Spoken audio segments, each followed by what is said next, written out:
Hey guys, welcome to the Hair Wire. Today we're going to be talking about how hair loss and autoimmune disorders play along together and cause even more damage. Stick around because this is just getting started, guys.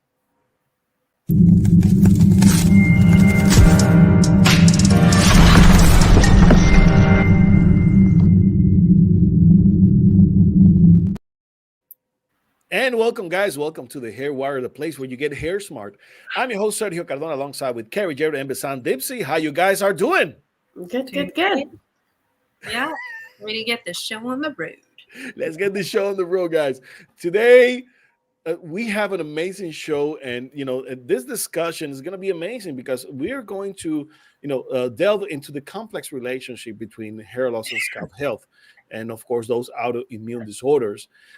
We know that autoimmune conditions, where the body's autoimmune, is mistakenly attacking our own cells. So basically, what we want to do is see how this reacts to the scalp, how these many conditions affect the scalp, and particularly creating hair loss.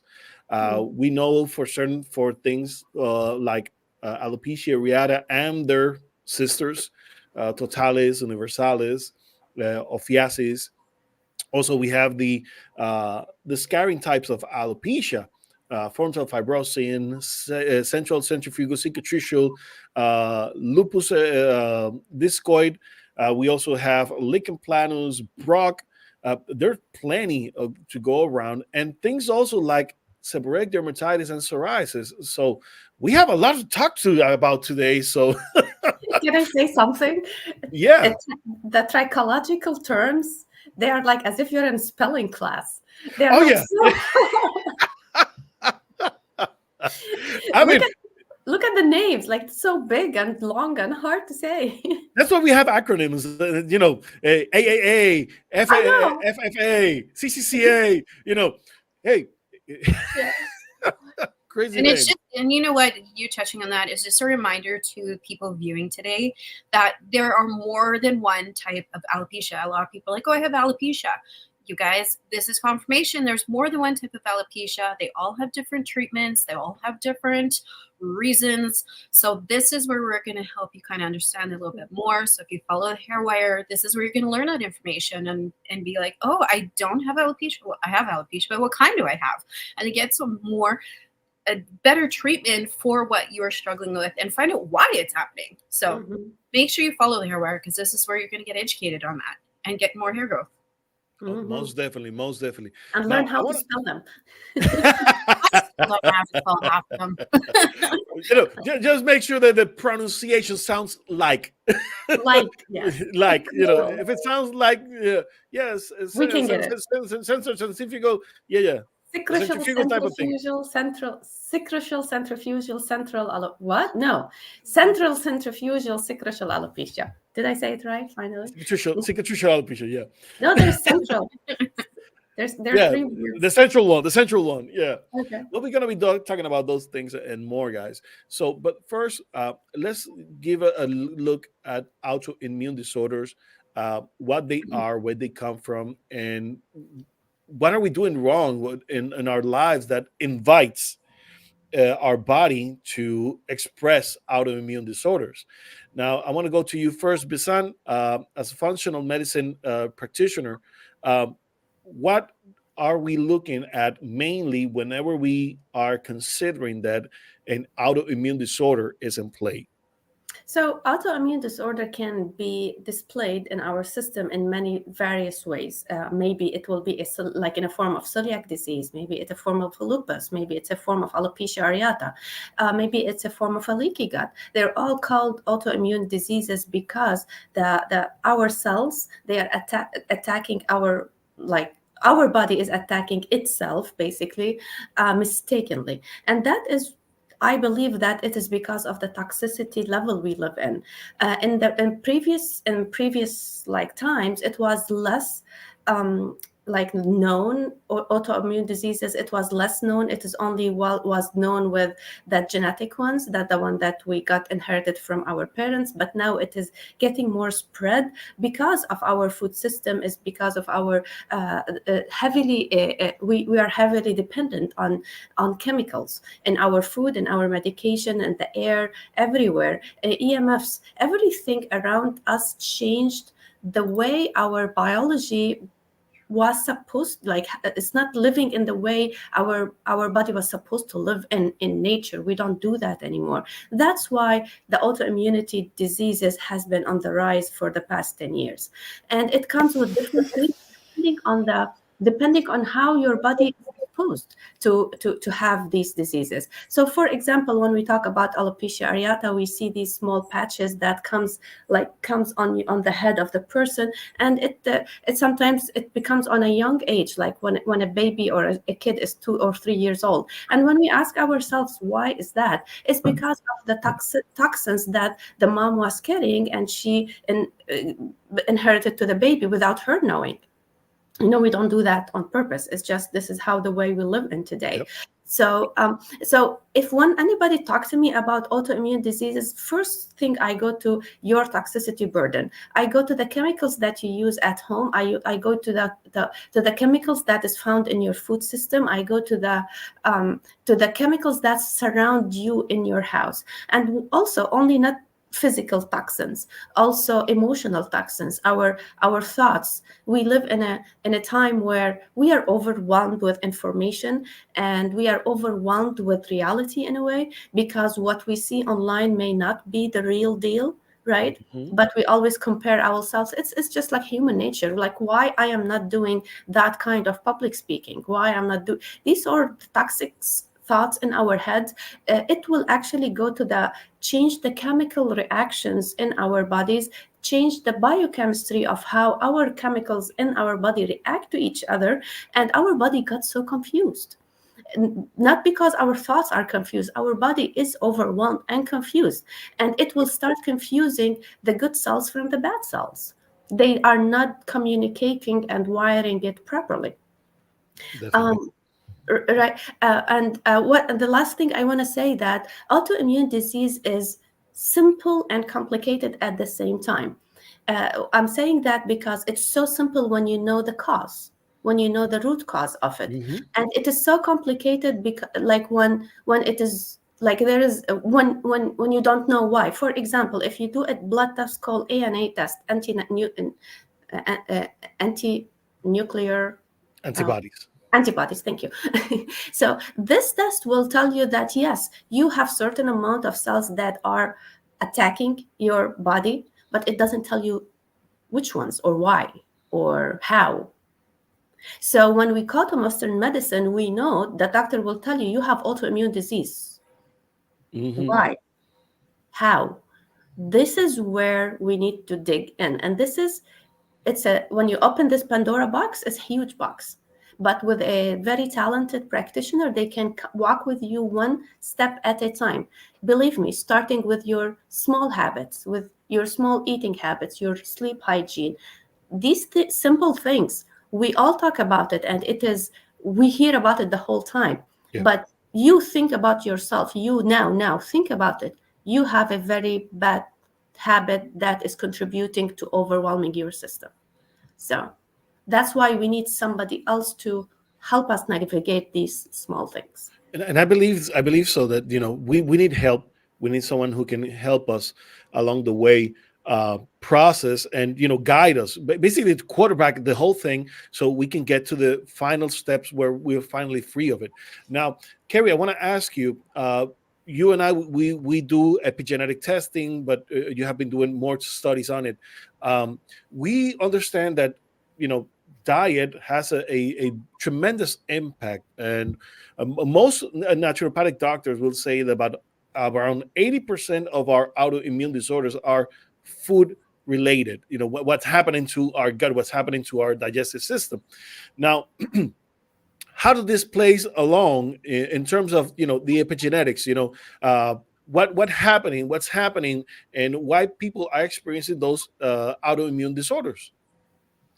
Yeah, well, epigenetics too. I also look at your stress factors. Like, well, in epigenetics, we look at 4 stress factors, but I like to analyze your emotional stress factors and your environmental stress factors of what's going on mentally, primarily because the mind body spirit connection, it's all connected. So if you're stressed out and you're suffering at work, you might get a stress headache, you might get gut rut, you might get constipation.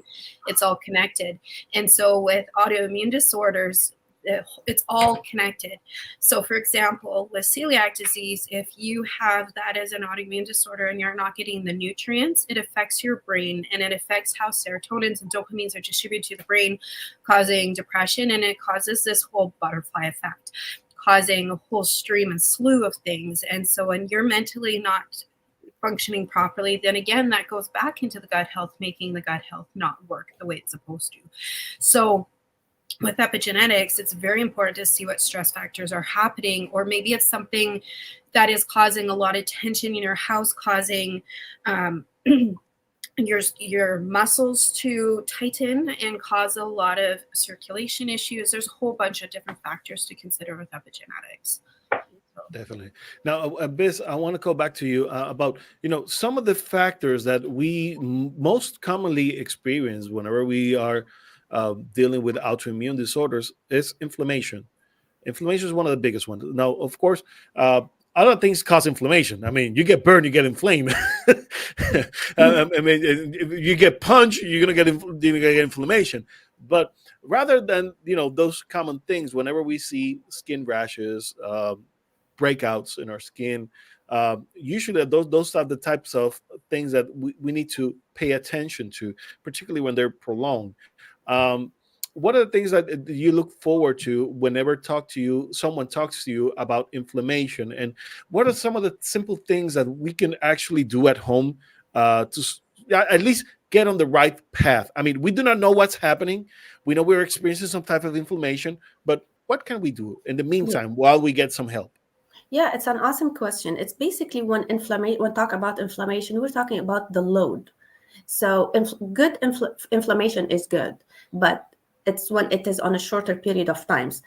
But unfortunately, because of all the industrial revolution we always talk about, we have been under inflammation for maybe most of our lives, if like maybe 30 or 40 years. Most of our lives we are under inflammation. That's why by the time we hit in our 40s, and 40 is very young still, you're still in the beginning of your life, and your body is loaded. That's what's called like the overload. We can take as much, and every person, how much you can tolerate is different than how much I can tolerate, genetically speaking. But when Mhm. it is overloaded, then we are already burdening our system, and our system cannot take it anymore in a way. So basically, when your bottle is full, this is how what this is when your bottle is full is when autoimmune diseases comes along. So when a person comes to me with like very obvious signs of inflammation, like scalp inflammation, or baggy eyes, or swollen cheeks, these are, you Swollen just, belly. yeah, you just look and you know that the person is inflamed by just how swelled he is or she is. So what I do immediately, I start with the simple things. What do you use to wash your hair? Oh, I use this $10 shampoo. Great.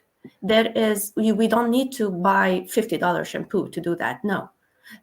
This $10 shampoo, it may have a lot of chemicals in it that it may not harm you, like it may not harm this person, but you are overloaded with chemicals that this shampoo is just adding to the mix. So I start with simple things, and it does not have to be expensive, by the way. There's an app you can download. It's called EWG. This is a nonprofit organization where they scan all the products out, like all makeup products, food products, shampoos, all kind of things. They scan it, and then they will tell you how much, like, toxins or chemicals they have. So maybe this shampoo is red means it's full of chemicals. This is orange, this is green. So I use one shampoo called Attitude. It's $10 shampoo from Amazon. but it is Again, on the same. what's the name of that It's organization? called Attitude.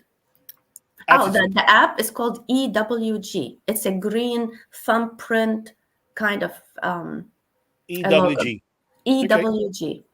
All right. So yeah, so basically from this EWG, when outside shopping, I will scan every product and it will tell me the level of toxicity they have. And I figured out, I was one day at Safeway and I figured out there is a brand called Attitude. I am not affiliated with them, but I'm giving you, like how easy it can be. This shampoo is actually is good. It's not too bad. I am using it. It's not luxurious. It's not gonna make your hair volumized. It's not gonna be nice. It's not gonna give you nice curls. But it's a everyday shampoo that you can use to clean up your scalp and keep it healthy without added chemicals on it. So now on the weekend when I want to go out or something, I can use a very fancy shampoo to voluminize my hair and everything. These fancy shampoos, we need them to make us feel good. I'm not saying that we always have to be 100% clean, because that is not achievable. We need to kind of be like happy, not happy. What I'm saying, it's like we have to be kind of normal, go with the flow in a way. But we have to be careful what flow we're going with. So going back to my $10 shampoo, it is very less, and it's like mainly this has no chemicals because it's super green. And you can use the body wash, you can use the cleaning detergent, even the dishwasher products. The dishwasher products can be as toxic, like can be very, very toxic, because these Hmm. are the ones that stay in your water bottle, on your dishes, on everything, and you just pour hot water on it and just drink it. So it's like all the residues of all these products are in your utensils, and you're just eating it with hot water that activates it. Nice. So Hmm. yeah. So Interesting. one simple switch, and don't tell me it's expensive. It is not expensive. My shampoo is $10 shampoo, and I use it for like the whole month. It's a big bottle. So one simple switch, cleaning products around you. Just look around, scan your environment, and see what are the things that you can change slowly, gradually. And that's why you need somebody to help you through the process, because it become overwhelming, and you will think that, oh, I can't live clean, everywhere is chemicals, and like what I'm gonna eat, what I'm gonna drink. True, it is can be that dramatic. It I mean, can it's be. brutal. It's brutal nowadays. Yeah, Trying to figure out what to eat, what to use, I what know, what do I use to clean in my house. I mean, I know. because again, I'm getting myself sick just by using a bunch of things that are so toxic, and so many chemicals at the same time. It's overwhelming. Yeah. Now, moving a bit the needle, uh, if we relate this to types of hair loss, and I want to go back to you, Carrie. When we go back to hair loss, we mentioned a couple of situations, and one of the things that I wanted to cover today was about cicatricial alopecia. Now, whenever you see clients that come into you, what are some of the signs that let you believe that you're dealing with a type of cicatricial alopecia? And can you explain us a bit more of how these type of alopecias are related to autoimmune disorders? Um, well, first well, commonly here, I'll just start with the scenario. So commonly with that, I see a lot of people come in saying that they've been struggling with what they think was psoriasis, because that's what they were told it was. And then I go look and I analyze and I determine that it's actually derm. And I notice that they're scratching constantly, picking, mistreating, using steroid creams, which actually make it worse, and doing a whole bunch of things to make the issue worse. So I have one client right now, we're dealing with it, and she's been combing her hair to get all the scabs out. However, it's also pulling on the hair, causing hair loss. So she's losing chunks of hair. So for me, I'll help really determine what it is and give her solutions to help with the discomfort, with the tea trees, so forth. But I'll also give her tools to help clean it up and clear it up permanently, or at least until she has another trigger. And I also, at the same time, get her to get a notebook, and I get her to have that notebook and write down triggers on times that it might flare up, and look within a 2 week period of see what if she did do it differently. Did she eat more cheese that week than normal? Did she have a stress contributor that week? Did she have a traumatic incident happen, or something trigger a traumatic incident? So we could kind of start being more self-aware and figuring out what might trigger that. And then I educate her on scarring alopecias and what it means, and try and give her some more education on why it's important that she doesn't scratch, even though she thinks it looks ugly. Yes, it does. It doesn't look great, but long term, it's going to cause permanent damage with the scarring. And so I make sure I really educate her and coach her on how to get through it in the meantime. Definitely. One of the things that we usually see with cicatricial alopecia, again, are signs that look a lot like sebderm. That's one of the things that we see with most types of cicatricial alopecia. They have signs that resemble kind of like a form of seborrheic dermatitis. We see the redness on the scalp. We see some yellowish because we see toxic sebum being accumulated into the process. We may see some dandruff into the process as well, but also we see that the follicles are basically disappearing in a particular area. Yeah, Now, and essentially, I'm just going to say too, for yeah, those who don't know what cicatricial alopecia is, it's scarring alopecia. It's creating scarring. So. exactly. And you know, the thing about scarring alopecia, if we go through the process, is that, you know, the space that where the follicle used to be is been filled with collagen, and though it binds together, basically creating that scarring, that cicatricial lesion on the skin, where the follicle used to be. Now, uh, we see these types of situations happening more frequently than ever. And like you were saying, Biz, you know, what we are doing at home, what we are eating, what we're drinking, we basically we don't even consider it, because again, the narrative is everything's so toxic. What do we do when we do nothing? Exactly. Yeah. We do It nothing is because good. everything is toxic, you Yeah. know. But there's a lot of things that we can do. You know, small things, they have an impact in our lives, because people don't realize it's more about consistency than volume. You know, if we are consistent in small things on daily basis, over time, yes, we will see great results. We'll Mhm. start seeing, you know, a how our body get cleansed. Now, one of the things that I like to recommend people whenever we think or believe that we are experiencing an autoimmune disorder is I like to recommend detox. Yeah. Because again, if our gut is full of toxins, then one way to at least get rid of a whole bunch at one time will be that. The other thing is try to avoid toxicity from the outside. So as Biz was mentioning, you know, you want to move from toxic chemicals when you're cleaning at your house. You want to remove, making sure that, you know, you're washing your dishes properly, so you're not drinking your dishwash liquid. You're not Yeah. ingesting it, so make sure, you know, you're washing it properly. So things like that definitely is a plus in our lives. So when it comes to again, hair loss, we see also androgenetic alopecia. And I'm sorry, androgenetic alopecia areata. I'm always confusing the pronunciation.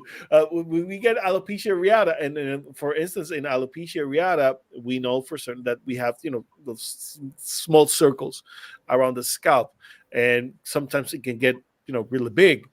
Now, what would you say for someone who is experiencing alopecia areata in the first, you know, sessions, and they told you that, you know, they have been taking cortisone shots? What would you guys say? Open mic, whoever wants to take the question. Like sometimes you need cortisone shots in certain like cases, but cortisone, don't forget that it's overwhelming your system in a different way too.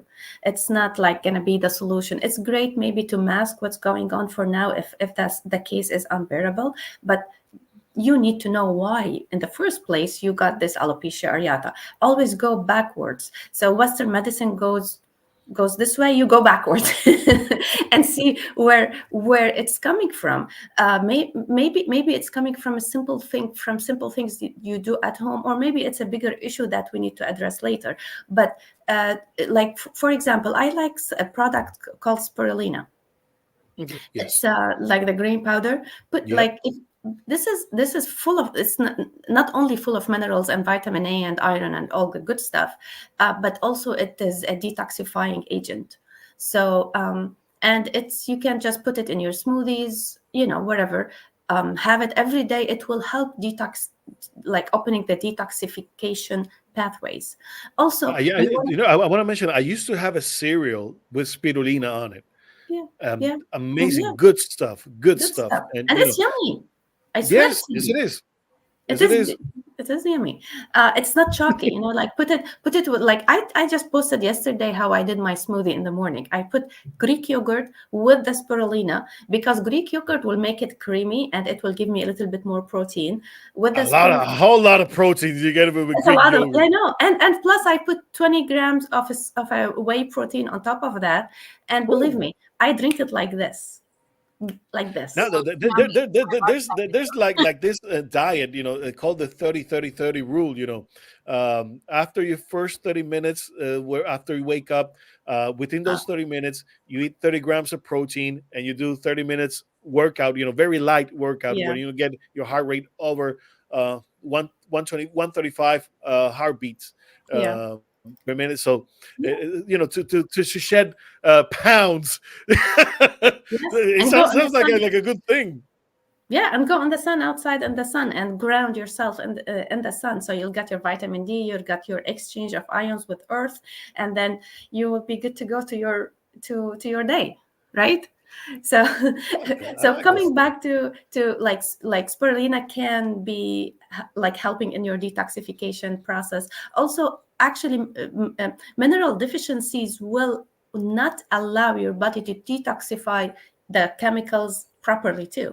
So look for your selenium values, for your silica values. These are important in the detoxification pathways. Your bilirubin is covered under insurance. Yeah, finally something covered under insurance, because all the other stuff are not. So like, try to, if you have yellowish, the white part of our eye, if it's Mhm. kind of yellowish, that your body is struggling to detoxify. If Yeah. you have white coat on your tongue, these little cues your body is telling you, try to pay attention to them and question. When you question, you can find answers. Most definitely, most definitely. Now, about, again, the different types of alopecia that we're experiencing that are related to autoimmune disorders.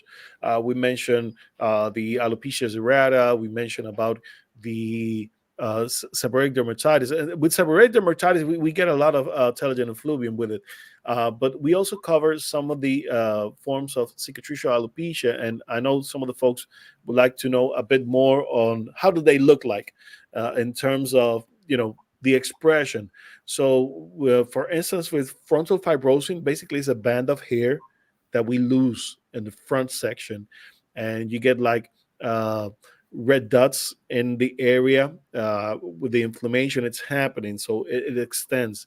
With central centrifugal, basically it's like it's almost like a androgenetic alopecia type. So it goes in the center, but the thing is that we see the hairs become apart one to the other, so we see Mhm. spaces in between, and sometimes it can go completely bald in the center. We also have lupus discoid, which can be many times misdiagnosed with alopecia areata. Same thing with lichen planopilaris, Mm. LPP. It can create small circular alopecias that resembles alopecia areata. So differential analysis might be needed. And for many types of cicatricial alopecia, biopsy is needed to differentiate one to the other, because sometimes they can look alike one from others. Now, this is the one scenario that I Mm. only recommend Mm. biopsy for cicatricial alopecias, if you want to differentiate one to the other, when it's very complicated, particularly whenever you're dealing with lichen planopilaris, which Mm. it's kind of hard to Mm. differentiate from other types of cicatricial alopecia, and it helps you in a way because if you go to the types of medications that you should take while you are on cicatricial alopecia, you will see that they are different depending on the type of cicatricial alopecia that you're experiencing. For instance, I like to go to a website called scarringalopecia.org, scarringalopecia.org. If you go to that website and you believe you're experiencing cicatricial alopecia, you will get a lot of good information to help you Mm. identify the type of cicatricial alopecia that you may be experiencing. And it also gives you a list of treatment plans, possible treatments, options that you may encounter into the process and that you may suggest to your doctors, because some of them might not be aware of this. I mean, you have to realize that with cicatricial alopecia, there aren't too many experts, Yeah. unfortunately. Mhm. Unfortunately, and many doctors may think, well, if you have inflammation, we go with cortisone. But I mean, cortisone shots are not the only type of treatment that Mhm. you can go to treat the immune disorders. I mean, there are many other types of treatments that you can choose from, medically speaking. But we also have to understand that there are other things that we can do along Mhm. to cope in the process and to make it, resolve faster. Like we were talking about the detoxification, the things that we use at home, at household, for cleaning and stuff. So things that we can actually do that are quite easy along the process of the treatment plan, that can keep us going and can keep us doing the right thing and push us to do things, where it finally goes into control, goes into remission. Because whenever we talk about cicatricial alopecia, and sorry if I'm taking too long, but one of the things that I want to make sure is that if I get someone coming to my clinic and they have cicatricial alopecia, I want them to go into remission. Because Mm. once the condition is under control, Mm. then we have options. While the condition is still active, You can do anything. you cannot consider hair transplant. You cannot Mm. consider many types of treatment. Why?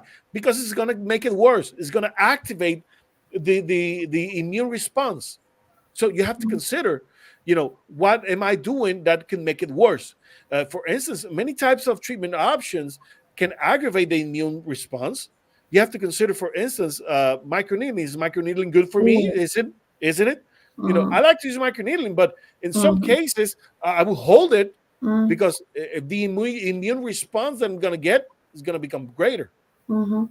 So there are many things that I hold myself, and I try to avoid until I see that the inflammation, at least from what I'm seeing on the outside, is reducing. Mm. And when I see that the hair shedding, that I'm not experiencing extra hair loss. So we take pictures, and over time we see, okay, you have not lose more hair for the last 2 months. You haven't lose any more hair. You're keeping what you have, so we are good.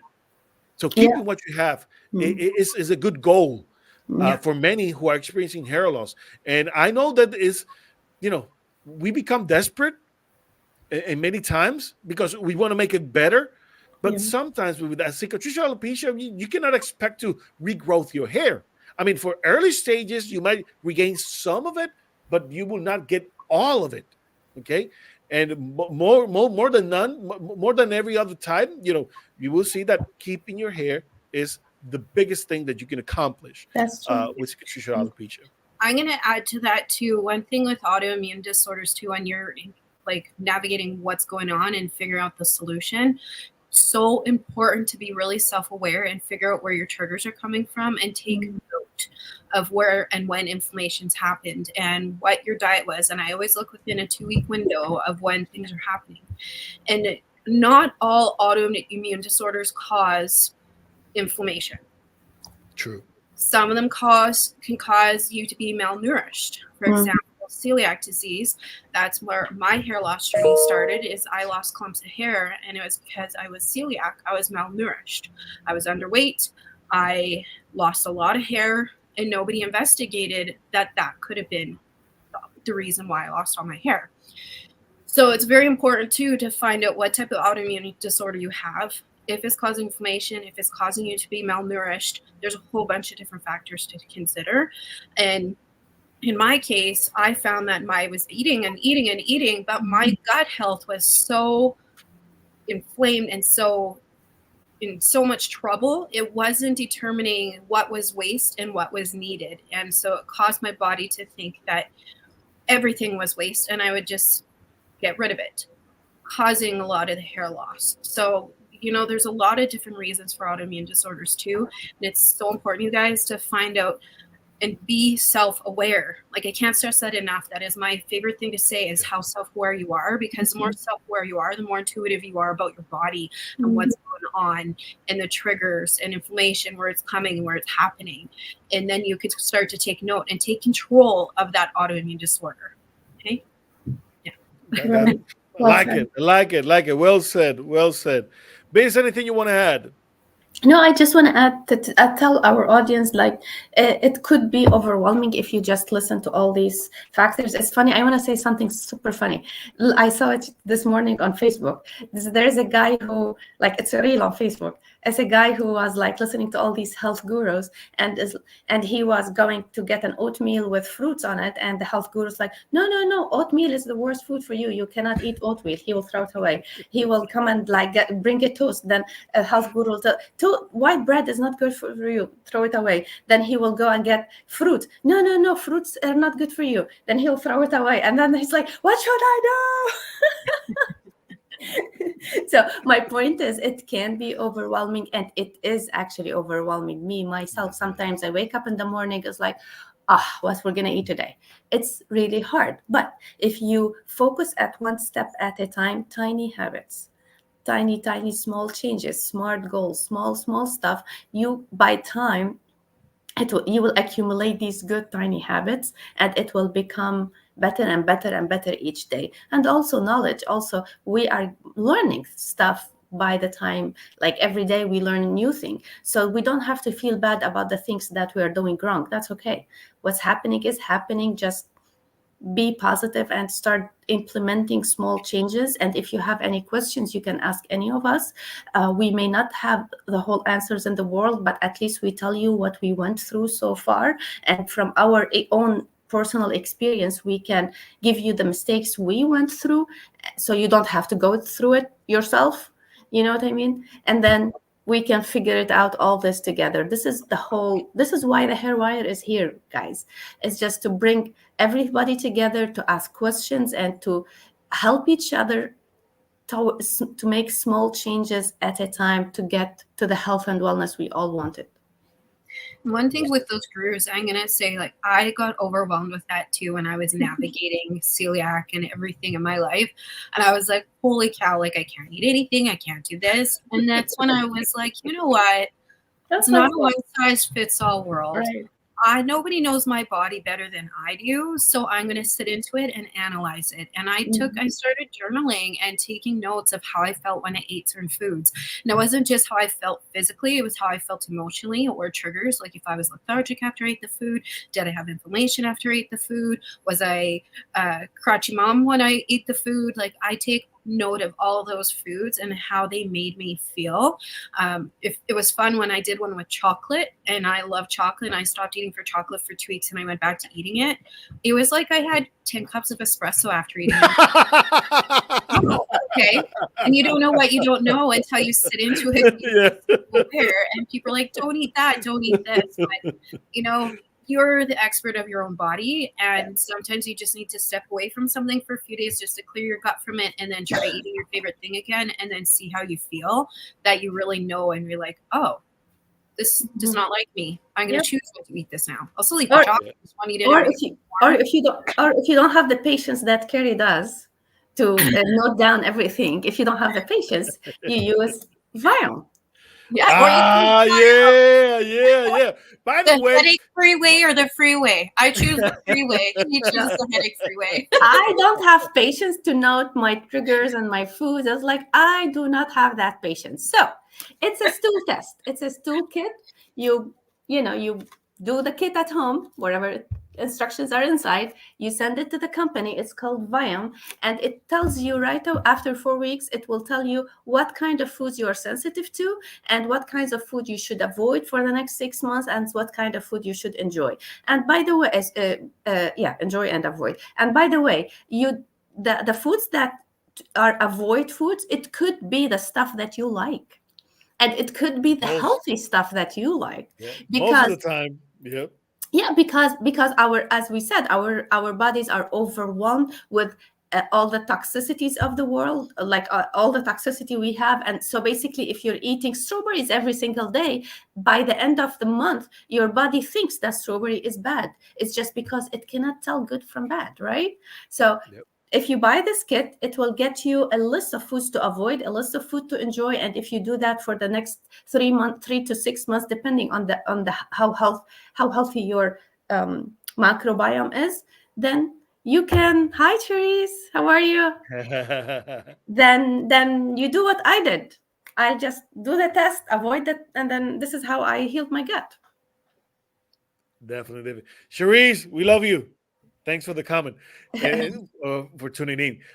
By the way, whenever whenever we talk about Viome, one of the things, Carrie uploaded, Yeah. the link.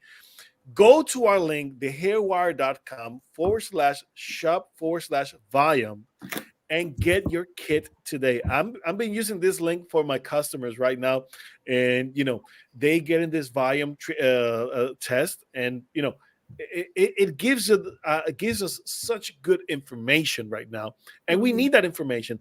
Plus, these people can actually help you build your own probiotic system. Mhm. So Mhm.